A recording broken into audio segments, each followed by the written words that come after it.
interwebs, and welcome to Genre Friction, the podcast where I just hit record and hope for the best.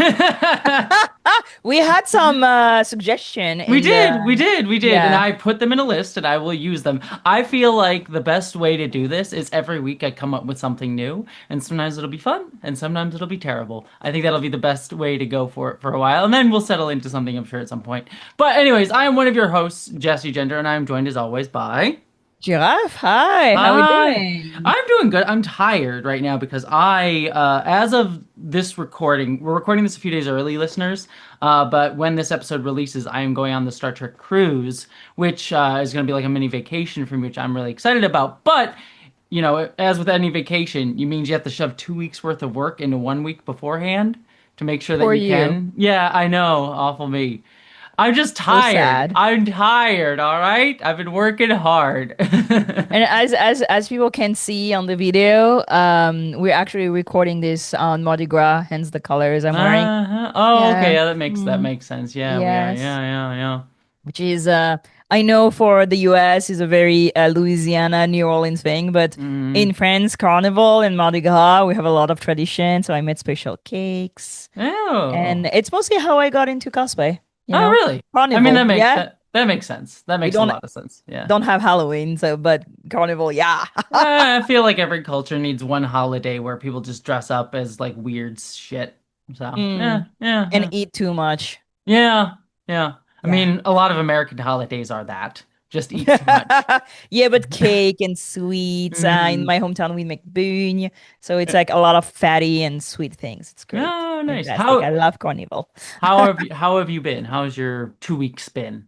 Good. I Yeah. mean, I'm tired for no good reason. I'm not going on holidays, but yeah. Yeah, yeah. Yeah, the world is tiring. I mean, It's I spent the two last weekends at your place. I think last weekend was the first time I was true. not.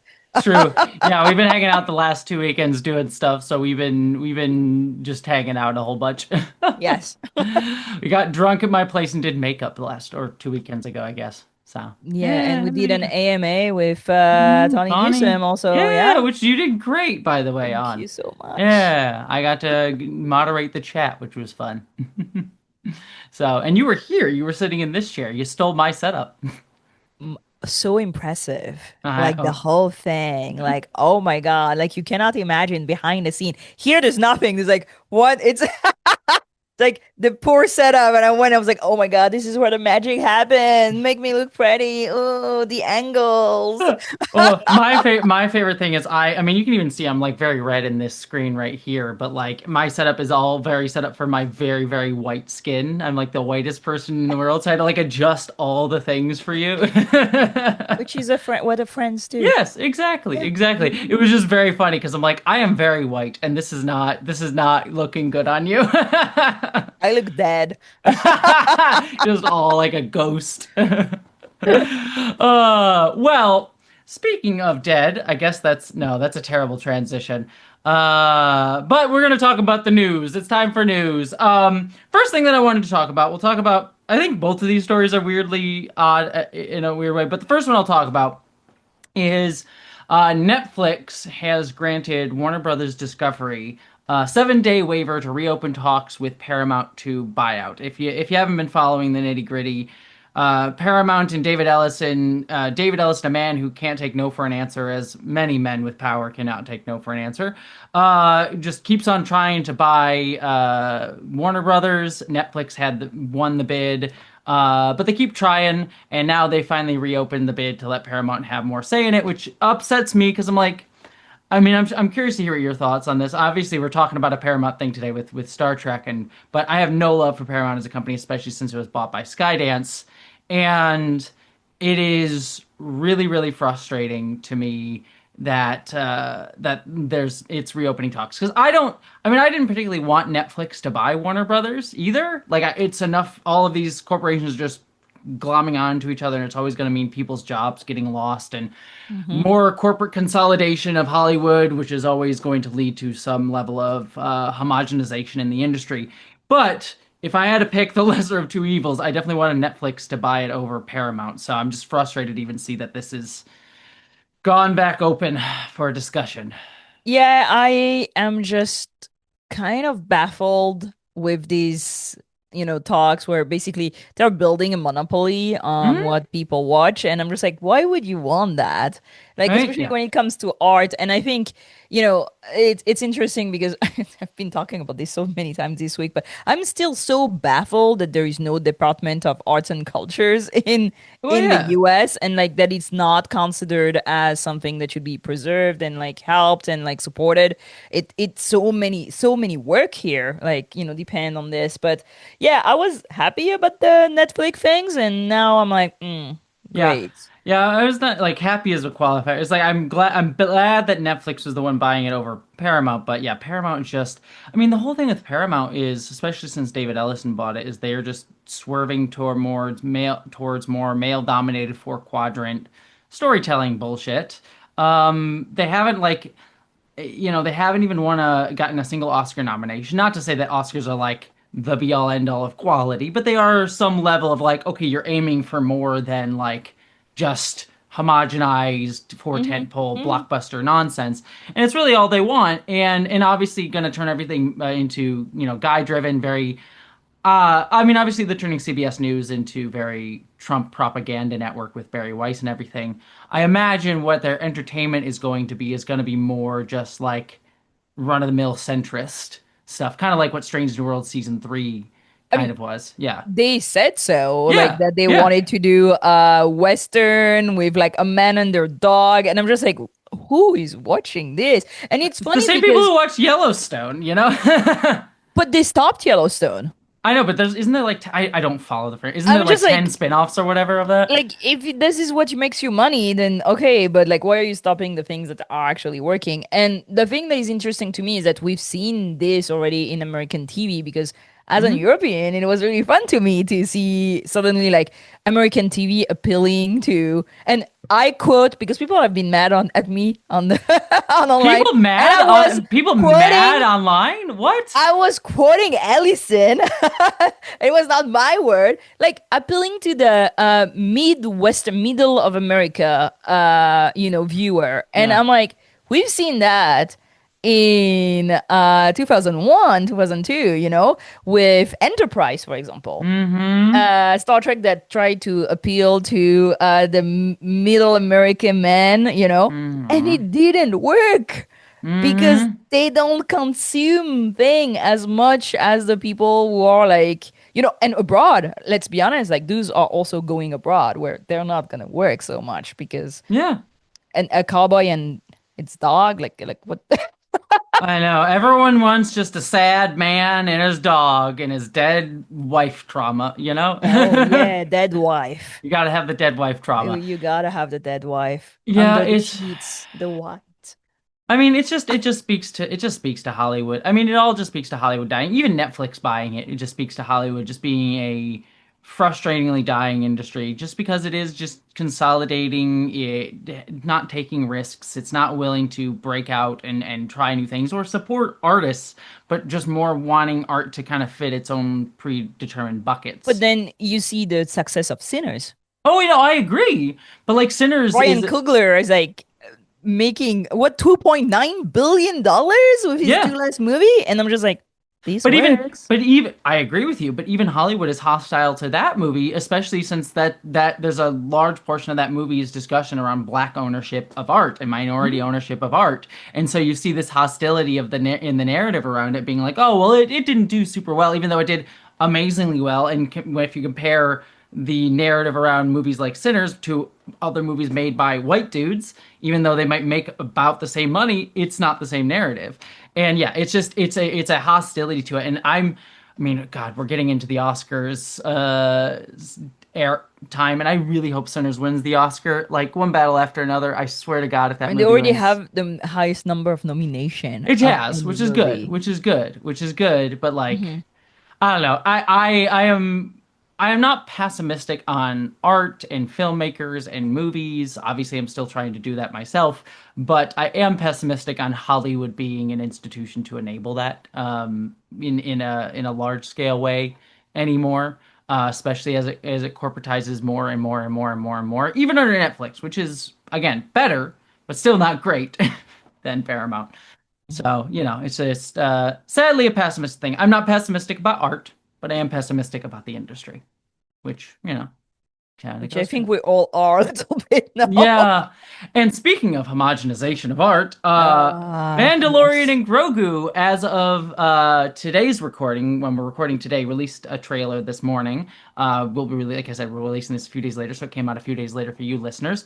Um, I'm gonna ask you because I know you don't follow Star Wars stuff as much. I have opinions, but I want to toss it to you first. What did you think of it? So you just made me watch it. I had Yeah, no right idea before they were releasing the trailer. So I just watched it like literally like right now before we started reviewing. Honestly, it it looks kind of boring to me. It's a lot of like repetitive things where they shoot and there's oh baby Grogu and its little like push carrier whatever it's called. Mm, I'm not a mother, sorry. I'm not baby, emotional. Yes, baby, yes. space baby Baby stroller. carriage stroller thing. Yes, Yeah. that. And first of all, I am so tired of those trailers that gives you no hint on the story. Mm-hmm. Like, what is that movie? It looked like basically best scene of like 3 seasons of Mandalorian Mm-hmm. and a little bit of Boba Fett in there.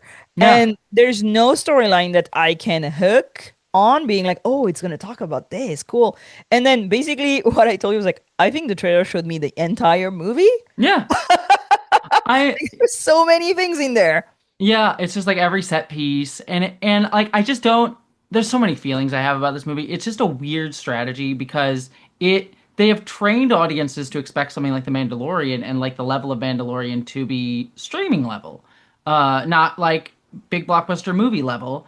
And I look at this trailer and everything is that same streaming vibe to it, where everything's like super clean. Yeah. It's a lot of CGI, nothing really practical. It's all very sleek. Everything's very distant and wide. And there's no sense of like cinema, like grand cinema to it. Yeah, In a what's way, the story? Like yeah, yeah. Well, and I'm just talking visuals alone, but like in Mhm. the story too. Like I don't know what distinguishes this from an episode of The Mandalorian. And The Mandalorian itself was a series that like got worse as it went along. Season 3, I think, is one of the worst Star Wars things ever. I don't even know what happened in season 3. I Oh don't well, season remember. 3 is the season that has the Project Paperclip a weird apologia storyline, and also the episode that goes, "Oh, slaves like the droids liked being slaves," and it's actually I weird don't even know if people I watched manipulating that. them into. It's real bad. It's real bad. I I hate. remember Boba Fett being half of like the Mandalorian because I made a cosplay out of that series, Mhm. so I rewatched it. Yeah. Well, yeah, Mandalorian was basically or Boba Fett was season 2.5 of hmm Mandalorian. Here hot take. I don't hate Boba Fett as much as everyone else does. I think it has some like the stuff with the Tusken Raiders I thought was interesting with like it had some like indigenous storyline like claiming land that I thought was Being okay. myself from Sand People, I have opinions, I mean, but I've heard different people from different backgrounds have multiple opinions on it, but yeah, I think it's at least it's trying something that I yeah, found absolutely. interesting. And And I and think Boba Fett would have been a good movie because yes, the way it was released, the way it's edited as yeah, episode makes no sense. So none if you watch whatsoever. it week by week, you were just like, what am I watching? If you sit and watch it entirely, it is not bad. I like the storyline. Yeah, But yeah, I think that would have been a better like one-off movie than yeah, Rogue One and the Mandalorian. We're gonna have yeah. problem with Star Wars fans. I don't trust Oh them. God, it's gonna be terrible. And like and like it's just a weird movie to release too. Like after Rise of Skywalker, this is your next big like Star Wars movie. I don't know. It's just it baffles me as a strategy. And what was the other thing that I wanted to say about it? There was something else, but yeah, John Favreau talking about it, and he's like, "Oh yeah, this movie was like playing with my toys." It was some quote about I the way I make films is like playing with my action figures. That's how I write Star Wars. Is like playing with my action figures. My job is not that much different than playing with toys. And I'm like, that explains so much about how you've written Star Wars, how I've seen The Mandalorian and Grogu play out, and Boba Fett to a degree as well. As compared to something like Star Wars Andor, it's very, very telling. Which is So basically what they did for Strange New World also. yeah, yeah, yeah, exactly. Playing with the action figures. Yeah. So yeah, it's boys playing with their toys, and it's very boring and sad. And like, look, I will go and see Mandalorian and Grogu because I see all the things, and but my expectations are set at like it's just gonna be a if it manages to be a semi okay episode of Mandalorian and Grogu that I just happen to watch in a theater, that'll be fine. But I don't think that is the expectation that Disney has for it, and I don't think it's gonna meet that. So. I mean, that's how I watch most of the Marvels. Yeah, yeah, it's just like I Just don't go really. like entertain me for 2 hours. Yeah, yeah. It's like I'm not expecting the next coming of Jesus. I just want Yeah. give me 2 hours. But like I feel like my bar for going to the movie theater should be higher than that. Where it's like I expect like good I want good movies like Sinners, like something that actually moves me. And there's been movies that have been doing that lately. Like I'm not saying it's like, oh, I've never gone to cinema and everything's trash now. But something like Star Wars shouldn't be that, it feels like. It should be like, oh, I'm excited to go see it. Whereas now I'm just like, yeah, if it's just like a decent episode of a TV show, I'll be like, it was fun. I It enjoyed is myself, I it guess. is the streaming Mm-hmm. thing. Like Mm-hmm. it's not special. I'm not gonna go to the cinema to watch it. I'm gonna wait for it to drop on Disney Plus. Yeah. And I'm gonna No, and watch I it don't blame there. you. Yeah. Yeah. No, I just like supporting going to the movie theaters, but yeah, I don't blame anyone because that's what they've trained us to do, and Mhm. it speaks to maybe it's something we've been talking about a whole bunch of, like so many TV shows like Doctor Who, Star Trek, even Star Wars have all well varying levels of like how good they are. They all have to have this like high production value that like matches a cinema level scale, but they don't match the cinema level storytelling. And I think that that's fine because TV is made on a faster timetable and shouldn't necessarily be held to that quality and should be more about like the writing, like the writing level, the characters, as opposed to like the big like thematic operatic stories like something like Mhm. Sinners kind of is. So it's just frustrating to see the mix of those things, and yeah, very frustrating. So, yay. Hey. Hollywood homogenization. It's great.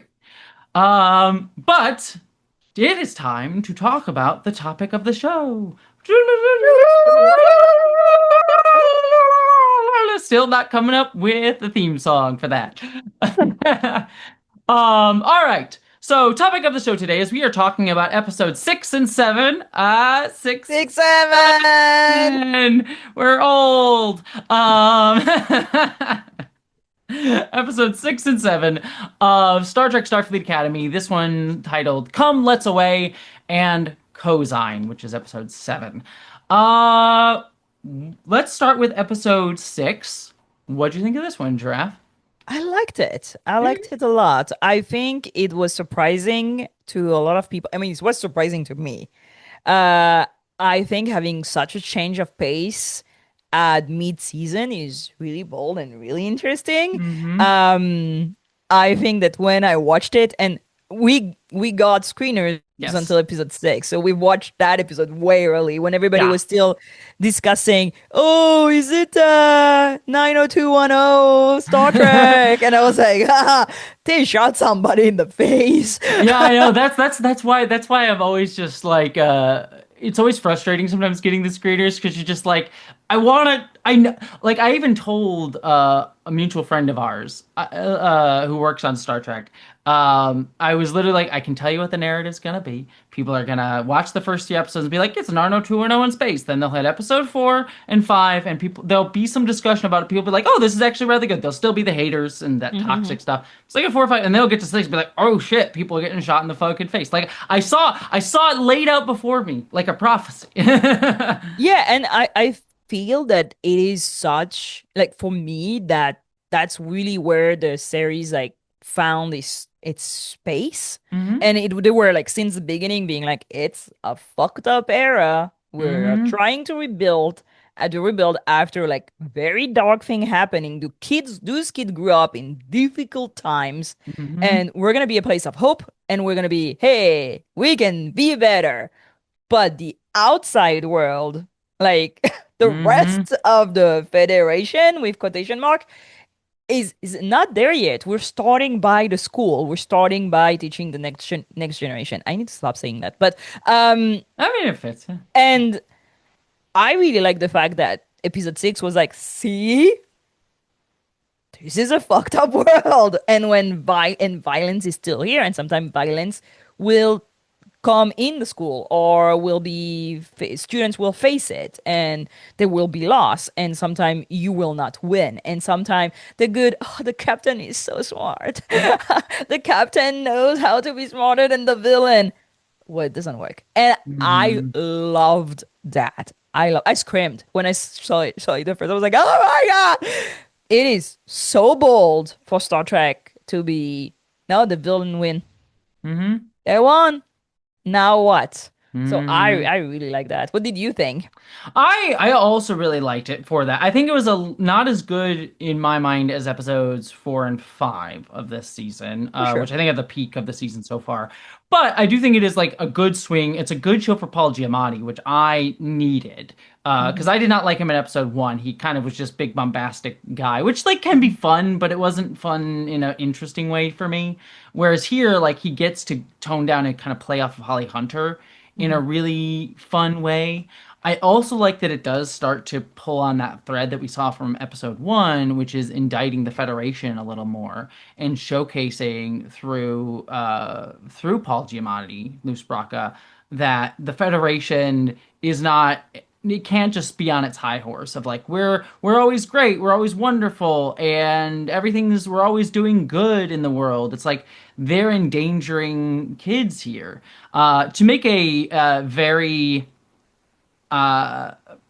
well, I'm sure on YouTube will not will be a very easy and fine comparison. But one thing I did like about Star Wars: The Acolyte was this commentary that came about in the middle of the season, where you had the Jedi bringing the kids to a dangerous situation, and then the kid character gets murdered very brutally, and it's Hmm. put right back at the Jedi, like you're the one that brought them here, and it points out how in all of Star Wars, like there's a lot of child soldiers in Star Wars, both metaphorical child soldiers like the clones and child soldiers literally like Ahsoka or Hmm. the bunch of the Jedi. Yeah. And I like here there's a certain element of that kind of being brought in as well of, oh, there is a level of you are bringing these kids into an area where they are going to face danger and you cannot protect them from the outside world, nor is the Federation able to uh, sort of create this weird simulacra that sort of ignores that the world outside is in pain and in danger, and that Hmm. the Federation is in some way complicit in that for the outside world and for these kids. And I like Braca sort of being that thing to say that. So I think that that's really interesting. It makes Braca a much more interesting villain that I hope the show I agree. capitalizes on. Yeah. But yeah, it makes him a And much more interesting villain. I think the whole question about the value of some lives over other, Hmm. because they don't Hmm. say it, they don't actually like explore it in the dialogue, but the whole episode is about, the need of the many outweigh the need of the few. And the Federation Hmm. is actually choosing the few because it's Hmm. their kids over the so many others. The people Hmm. of like the planet that they're literally giving to Nusbraka, being like, we're not gonna give you the lithium anymore, and you're gonna have to deal with pirates to be able Hmm. to, access goods. The people of the station that get murdered because they needed that chip to save 5 kids instead of protecting that station, and the people on the ship that gets disabled but literally blown up Hmm.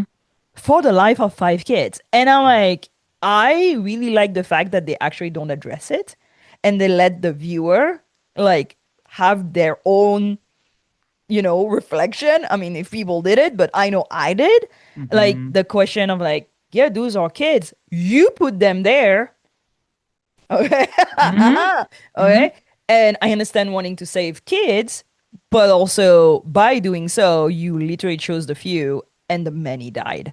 Hmm. And it's never like I know that the Nala Ake definitely thinks about it because definitely she realizes what is happening too Hmm. late. And it all comes also from hubris because they're all like, oh, we're gonna play with a pirate. We're gonna give him a full planet. We're gonna hand him these people. Who the fuck cares about like Deuce Alien over there, you know? And it's gonna be swell and it's gonna be fine, you know? He's dumb. And they get fucked over. And I thought it was such a good also, allegory of like, oh, the good guy with a gun? Like, Yeah, that's not yeah. well, the enemy of my enemy is my friend. The fuck No. no, the enemy of your enemy is still your fucking enemy. Yeah, is that in this episode was like sometimes an enemy of my enemy is still just an enemy? You Yeah, know? Yeah. but So, it is. And yeah, and it's and true. I Yeah. like that there is no like it is good that you have your morals and but the Federation is immoral here, very Mm-hmm. clearly making Mm-hmm. choices that are deeply immoral. Mm-hmm. And then well, I hope for a reckoning. I hope for like a little bit like when the Avenger come and save you but destroy the whole city. Like Mm-hmm. give me Yeah. some Sokovia Accord.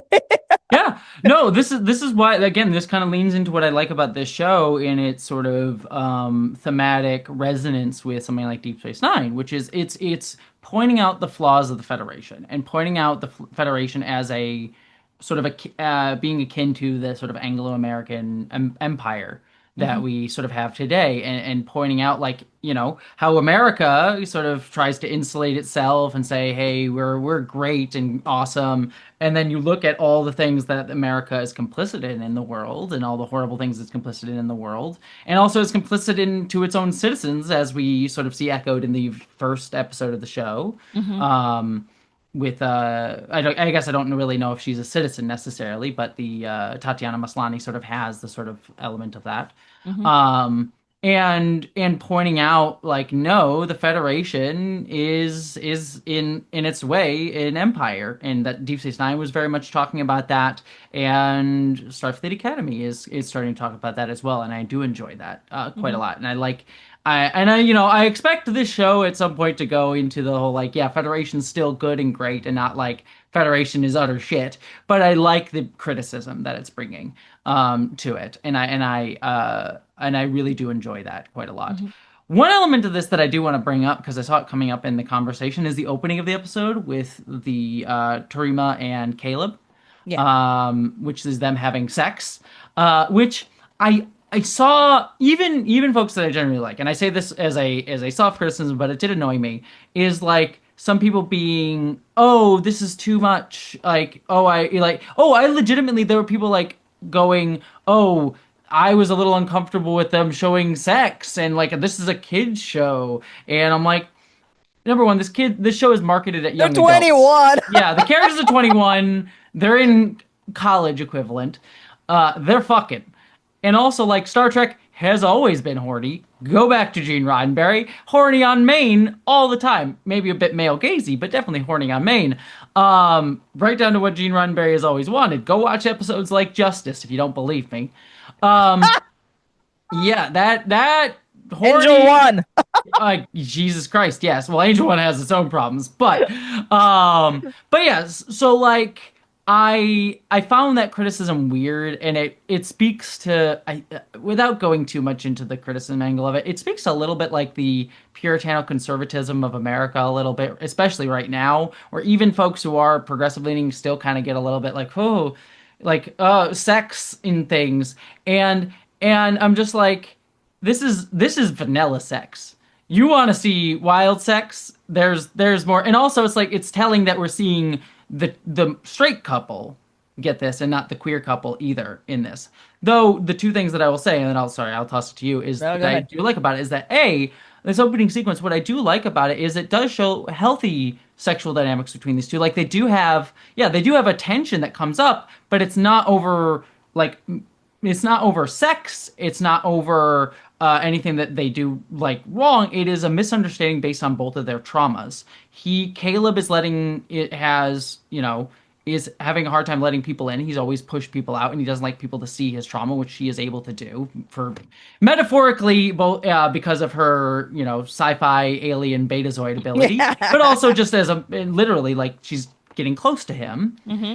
and she pushes away because he sort of says something about like, "Oh, is this a weird Betazoid thing?" and sort Hmm. of judging her both as like her specific difference as a Betazoid, but also just a racial sort of element of it that he doesn't understand as part of her culture and her beliefs and how who Hmm. she is.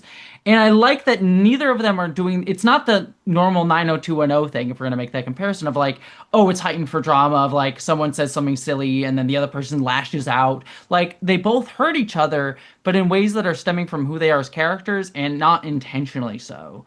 And Yeah. I really thought that was good, and I liked that the sex was just a very healthy thing that was sort of happening also in the scene. And Yeah. then also just to touch on this too, one other thing, just to about the queer thing. Sorry, I know I'm going, but I'll just mention here. I also like that we get to see Jaden and Kyle be caring for each other, and we don't do a bury your gaze because I was worried about that. So that was also nice. Yeah, I think that people being shocked about the sex kind of like that that kind of annoyed me because Mm-hmm. oh, they're never annoyed about sex when like the woman has no agency, when it's a one night Mm-hmm. stand, when like the captain is the dominant one and the one being charming and using sex like to get something out of the woman, or like their Mm-hmm. people or shit like this. This is always fine. Like in Strange New World, literally Spock fucks his way through the fucking ship, Yeah, right? but that's the male And that's male power fantasy and happening. is Yeah. cheating on his Mm-hmm. fiance, Mm-hmm. is using sex to like kind of like calm her down and then sleeps with somebody else. And I'm just like, oh, this is fine. Nobody has a problem with that. But a healthy couple, that has like healthy relationship and talks and like they're young, but like, I mean, 21, I don't know you, but like, Yeah, it's yeah, like that's something we should be showing more of, like kids having yeah. healthy dynamics, And sex also, dynamics. it is important to the plot. Hmm. It actually is part of how the tension is going to be released. But no, it's important on how they're going to finish the storyline, how they're going to manage to get Hmm. out of the situation. This is an important plot point. So I'm like, it's useful to the narration and the storytelling. It helps build the arc of the characters. It tells you things about their background and their anxiety and their fears. It helps them get them closer. It also is healthy, and I thought it was well shot, honestly. Yeah, no, And I I'm thought like, the but yeah, that's where everybody has a problem. Please tell me more. Yeah, it goes into the thing that I've talked about where it's just people are nitpicking the show one because there's already the air of like it's a bad show, so people kind of come into it looking with like even people who aren't necessarily going in to hate the show, they kind of have this presumption of like, well, I gotta say something negative and Hmm. like and not to say that I have criticisms of it as well, but like just going into a show with a checklist of like we need to say something bad about it to appease the dominant discourse of like show bad. And that's how hate campaigns work, which frustrates me. As again, not to say you can't criticize the show, but hate campaigns like ones like that were against the Acolyte or Starfleet Academy that get so loud like this one currently is. It ruins ability for us to have discourse, not only because there ends up being like, oh, we can only say good things or bad things about the show, but Yeah. also it sort of creates people going into a show with like this like needing to make sure they check off a box of like, oh, I have to say something bad, and they'll rely on uh ingrained biases of like, ooh, well, sex is a problem to show on TV, especially in a show marketed at younger kids, and that becomes the criticism, I and mean, it's it's just not very frustrating. Prodigy. Right? I know, right? It's like this is meant to be for like 20 year olds. I mean, my biggest problem with the show is just like it's on Paramount, the company itself, but it's also like how many young kids have Paramount. It's the Paramount Plus is like the streaming service of Yellowstone. So like I mean, I think the biggest hurdle the show is going to have is that it's I don't know how many kids have that streaming service. Yeah, and it So, was a problem with Prodigy also. hmm That's how like that show didn't do reach well, the yeah. audience that it was for. Yeah. Yeah, yeah, which is Mm. unfortunate. And frustrating. One other thing too, I just wanted to know about this episode is we get the comic book stuff, which was nice. I like seeing it's a bit fan wanky, in the terms of the like, look, we're referencing fan stuff, so it is a bit nostalgia fan insular nonsense, but there is an element of me appreciating it just because I have always been such a big fan of the comics and novels and the beta canon stuff. and there's like a really long, good history of beta canon comic books. Hmm. Like if you go into it, I mean, I've talked about novels enough, but there's stuff you can talk about with Academy and or with comics, and specifically Starfleet Academy. There's been several Starfleet Academy comic runs, but the big Yep. one was the one in the 90s that featured Nog as a main character. And that was a really good series that I highly recommend everyone reading. But it also was the one time that Star Trek won a GLAAD award because there's a storyline in that season, in that comic run, where they deal with a cadet who's homophobic because of his culture back home is very delineated gender roles. And so they deal with some homophobic stuff. And the writer of the comic also wanted to make one of the main characters, I forget, it's Decker. He was like a grandson of Decker from, the motion QS. picture in the original Yeah, yeah. series. Yeah. Mhm. He was supposed to be gay, but they weren't allowed to because Rick Berman and such. But they were at least allowed to have that storyline, and it was one of the few times that like Star Trek got recognition, like one of the first overt Mhm. times that Star Trek addressed LGBTQ issues. Mhm. And so that was a Starfleet Academy comic. And so just considering that history that's so important there, along with just Star Trek comic history in general, which it has a deep history of, that I like seeing it getting acknowledged in the show.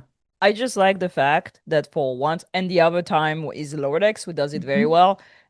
The culture that is not Starfleety, but the culture that is represented is not Western, white, and ancient. Mm-hmm. Because most of the culture is has been Moby Dick and Shakespeare, and that's Mm-hmm. it. Even the captain who's supposed to be French is quoting Shakespeare. Find me one French that quotes Shakespeare. So I'm happy that they're just also opening to popular arts, and that also there's a generational thing where people have several generation in the story in the academy have read the comic book. My problem is that apparently it's AI. And I'm like, you could not hire a fucking person. I did Like, not know that. ask That's disappointing. IDW. Just use the art that already exists. Like Just use ask IDW to make I would read it. yeah. Tales of the Frontier, like just after before the burn, I would read that comic book. Do it. Yeah. I But that actually yeah, saddens me that it was because I just think use just Phil Murphy from Lordex, like one of their artists, like was posting about it and saying that uh it was AI, and I was like, ah, and I looked closer and it really looks like AI. yeah, well, hopefully that's not the case, but if it is, that is disappointing. But one thing I will note, so that actually saddens me to hear. But one thing I want to note, just because you mentioned the aspect of this that is, because I want to make sure I say his name, not being white Western stuff with the comics. The Starfleet Academy comics run that I was talking about earlier was written by Chris Cooper, who many people may know, unfortunately, know from the fact that he was the guy who got harassed by the Karen in Central Park years Oh ago. yeah, yeah, yeah. Yes, Yeah, yeah, that he is was right. Yep, that yep. guy. He was the writer of the Starfleet Academy comics who got the GLAAD award for Star Trek. So yeah, like Hmm. that wraps up into a lot of racial issues as well. So Yep. worth Oh, mentioning. cool. Anything else to say about episode 6? No, it was a good entrance to the second part of the season. Hmm. I've Well, not watched the second part of the season. well, you said we watched episode 7 and 8 together. Yes. Yes. So yeah, spoilers. We've both seen episode 7 and 8 because we get screeners. But we're only talking about episode 7 now because episode 8 will not be released as of this recording. Or at least of this video being released. Anyways, episode 7, which is Cosine. What did you think about this Well, we're episode? watching together, So I Jesse. know your feelings already. And I will say, first of all, that I am really baffled, and I hope I will get to know the release schedule of this thing. Why this show's release 7 after 6? Like this episode is number 7. It doesn't make a lot of sense after Hmm. building such a tension and such trauma. For me, it's very 90s Trek. Well, like, Tasha Yar died. We're never gonna talk about it ever again. And I'm Hmm. just like, so we're not gonna address any of like the insane trauma that they went through. I mean, We get a little bit of it with a Caleb little and bit. dealing with Tarima, but yeah, that's But to me, it was definitely the episode that I found the most lackluster, like dull of the 7 episodes we've watched. hmm I am just, well, I watched it and I told you I need to rewatch it and I have not because honestly, I don't wanna. I will say I've watched it twice. Once with you and then once for when I recorded my own review of it. And it still slides off my brain. It is such a, I'll be frank, such a dull episode. It No, is yeah. just weird one to come after six, especially when you're dealing with this trauma. And without spoiling, we also have both watched episode eight, as I said before. And Mhm. without spoiling what episode eight is, I think episode eight should have been episode seven.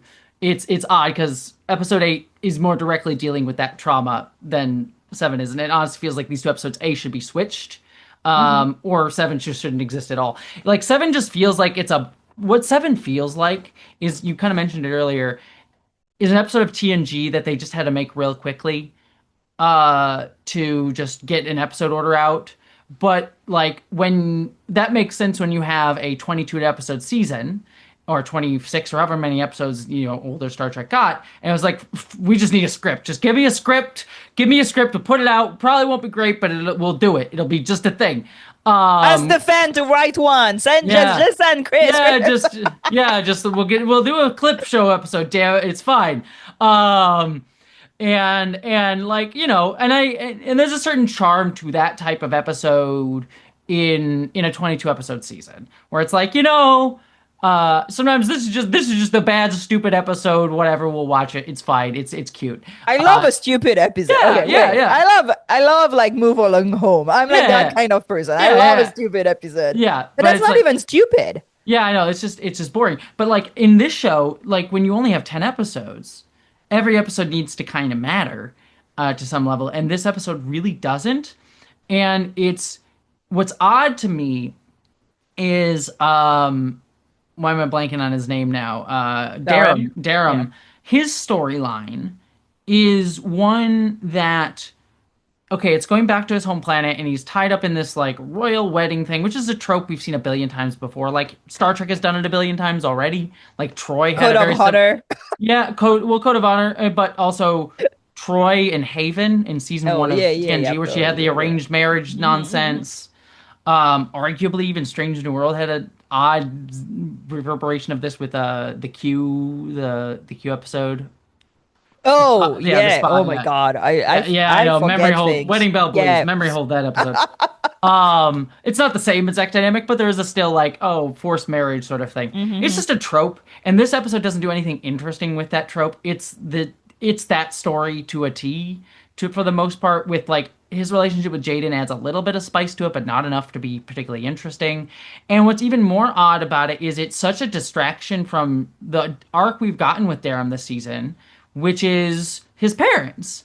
And I don't mind, like, I get that the arc they're probably going to take Daramon is he is a character who uh is has never had his own identity outside of because he's always had to sublimate himself to his parents or to his culture or to like be the husband to the woman who's going to become the leader of their world. Queen or whatever. Yeah. Yeah, and so when he comes into Starfleet, he's kind of an asshole because he's asserting his identity in a way.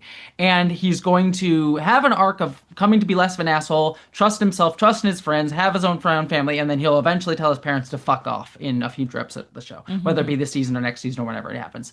So I think that, and that's a fine arc. And I get that they don't want to have him confront his parents just yet. If you want to do a story where like we're gonna have a Darum episode, but it can't be about his parents just yet because we're going to deal with his parents down the line, fine. Why then do a story that seems like it would require his parents being there? Because if this whole parents thing is like, we want you to live up to Thank our you. expectations, and then he's literally marrying the queen of their world, and they're not fucking there, And it's they talk weird. about them like Yeah, slightly. Like at one point, I was like, is it going to be addressed that they should be here? It is yeah, so weird. It's like this episode was written before all the other episodes. And Yeah. then they never took into account what was done in the other one. Like, for example, you know that moment where he's panicking because he ripped the shawl also had the jacket, Yeah. and Jaden is trying to calm him down. I was like, that would have been a perfect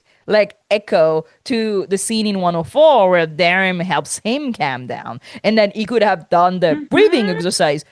He does not. He gets in position. It's the same shot. They have the same hand position, and they just don't. And I'm just like, what? Why am I here? What? Like, I was. It would have been cheesy, but it would have made sense in Mhm. like how their relationship is growing.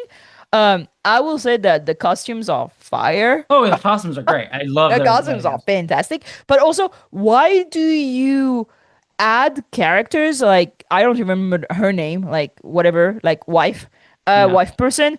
Why do you add random people to episode 7? Especially when I know I'm never gonna see her again. At least I don't want to see her again. Yeah, I don't give a shit. Yeah. I don't give a shit. I She was uninteresting. Um, she didn't. At one point, I was like, maybe she's evil. Maybe she's doing no, not even. She's just here.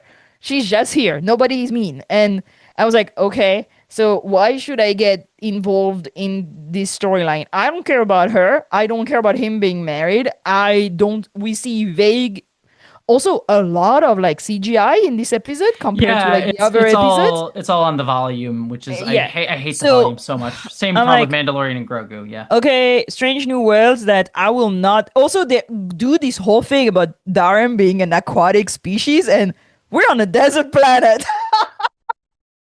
They explain it, but I'm just like, you're not feeding me here. Like, you're giving me Yeah. nothing. Yeah, it is so boring. And then this is just me being a director person. And I know when we watched it, it drove you crazy because I kept doing this. Whereas like every shot in this episode for the most part is just shot, reverse shot, shot, reverse shot, shot, reverse shot. The characters are not moving around. Like they're just sitting in the same spot or standing in the same spot for the entire scene, just talking to each other. And it's just yeah, and like I was saying when we were watching it together, I kept going shot, reverse shot, shot, reverse shot, shot, reverse shot over and over and over again every time I kept doing it, and it just like the visuals just bored me. And I have had issues with modern Star Trek visuals for a long time. Like they tend to be just kinetic with no real intentionality behind them, uh, and which I also want to be clear is not because they everyone sort of points that at J.J. Abrams. Into Darkness had that problem. Star Trek 2009, while it had a kinetic camera, actually had intentionality with its camera movements, Yeah. I think. And so did Star Trek Beyond. This most modern Star Trek doesn't, but even here, even in this, like I think the director was trying for something, which is like, okay, we'll try and be less kinetic and less movement to like be like, oh, this is the slow episode. But it just More results, intimate. Yeah. yeah, but it just results in very boring cinematography. You can still have slower, more static shots while still being visually interesting, and Mhm. it's just not. And it it bored me. I think the worst version of it was that one scene where we have Caleb and Genesis. Genesis sitting in the airlock area, Mhm. and they start lying on the ground, which is good. They have like two good, interesting shots, though it's cut weird because it's cut from like the same shot, but just flipped around, which is an odd way to shoot that. They just sit up, and then they stay sitting like that, and I clocked it for For almost like a 5 minute five scene, minutes. Yeah. and It's it's really just long. shot reverse shot, and I'm like, just someone stand up, just add some level of dynamicism to the scene. Like if one person stood up, they'd be like, okay, there's levels here, there's could be power dynamics, the character would move, it changed the Yeah. shot. But no, they just sit there, and I'm bored. And you Both. can add to this that both storylines Mm-hmm. take place with nobody around them. So Mm-hmm. it's an empty academy in Mm-hmm. one. So those huge empty volumes with nothing happening in the background because Mm-hmm. nobody's here. And the second one, it's like that, like moon planet, God knows what. And there's like 5 people in the background, and we don't know who they are. They're like the guests. And I'm just like, why? It's giving a little bit turnabout intruder where like they don't have like anybody. Yeah, It's just yeah. Shatner and Nimoy and there's nobody around and you're like, what? Why is it so so it's very empty. It's supposed, I think, to be very introspective, but also Yes. I don't care about any of the storyline they gave us here. Yeah, I'm also like it's a lot of dialogue-y. Like again, it's very tell, don't show. Like Mhm. Genesis's whole arc is like she's getting put into the Common training program, yeah. command training program, but then she lies to Caleb so that she can get on the bridge so she can get her application to hide the fact that her letters of recommendation are specifically like they she altered them to hide the fact that she like changed them from them saying like oh she wants to be command out of fear. It's just like it's just so It dialogue-y and not intuitive and also makes no sense for yeah, the character that they've presented to us until now. You yeah, have Genesis Life is presented as somebody who has their shit together, you know? And it would be cool to have an episode where she doesn't have her shit together. mm-hmm. Great. But suddenly there's like she's like the hyper cunning, I'm gonna go on the bridge, manipulate the captain chair to like go hide one letter of recommendation on her thing when nobody said that they were gonna read the letters of recommendation. I'm just like, that is a lot of. I think they wanted the shot of her sitting in the chair. So they were like, how do we get that? And Mm-hmm. then there was that thing where they wanted to show a crack in Genesis, which I think is a good idea. Yeah. But also, I don't give a fuck about this. And like, Mm-hmm. and then they're like, oh, you did that, so you're not gonna go into the program. And I'm like, so we're back to zero? We're literally back at the beginning of the episode. None of the thing could have happened, it would have been the Yeah, same. no, this episode, not everything in this episode. You just if you lift this episode out, I feel like nothing changes. And well, the growth of character like could have been interesting in Genesis, but she's just being punished, and there's Mm-hmm. not a real exploration of like, I mean, a little bit, The but only also it comes out of nowhere. This thing, oh, she manipulated the letters, and I'm like, well, you never told me this before, so why would I care in like 50 minutes of episode when the other one is also getting married, and I didn't know that either. mm-hmm. And in the end, he doesn't get married, and in the end, she doesn't get in the program. So I'm like, Yeah, and why? the only piece of interesting introspection I feel like I get in this episode is one, the Caleb can't talk to Rima, which I Yes, think I is love somewhat that. interesting. I did like that. I thought that was good. Um, and I like the little piece of Genesis that I got that was interesting, but it's like, okay, that could have been part of any other episode where she says, "Oh, I want to be a command. I want to go into command, but I don't want it to be attributed to, oh, I'm trying to be like my dad. I want it to be on my own terms, and if I am in command, everyone's going to attribute it to my dad." And I'm like, Mhm. that's actually interesting, but that's just a small thing that could have been part of any other episode. You know what I mean? So, Yeah, and yeah. same for Genesis and Durham. Genesis keep talking about her dad, Mm-hmm. doesn't show up in the storyline. Yeah, So I'm yeah. like, okay.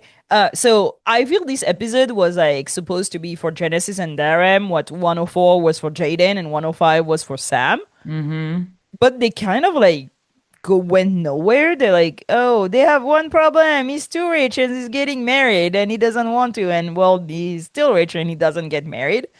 And the other one is like, oh, she falsified one thing and now she's scared about it. And then she doesn't get the program anyway. So I'm just It like, I liked about I like that they put to rest the Genesis Caleb thing. I like that. Yes, That, I do like that they're just friends, which is yeah. nice. Nice. Yeah, Mhm. that's I appreciate that we're not doing a love triangle thing with like And at least same for not yet. Who Darren and knows in the Jaden, future? I Yeah. think. Yeah. Like, because, there's this whole thing with Kyle, and Kyle goes, I was glad that it was not like Jaden is having a side affair while the Kai is away. I'm Yeah, just Kyle like, seemed to be chill with it. He's like, "Oh, you yeah, didn't join me. It's fine. I missed you, man. It's good." yeah. Yeah. I like that. Yeah, people were just normal and chill and not dramatic. That Yeah. I liked. But yeah.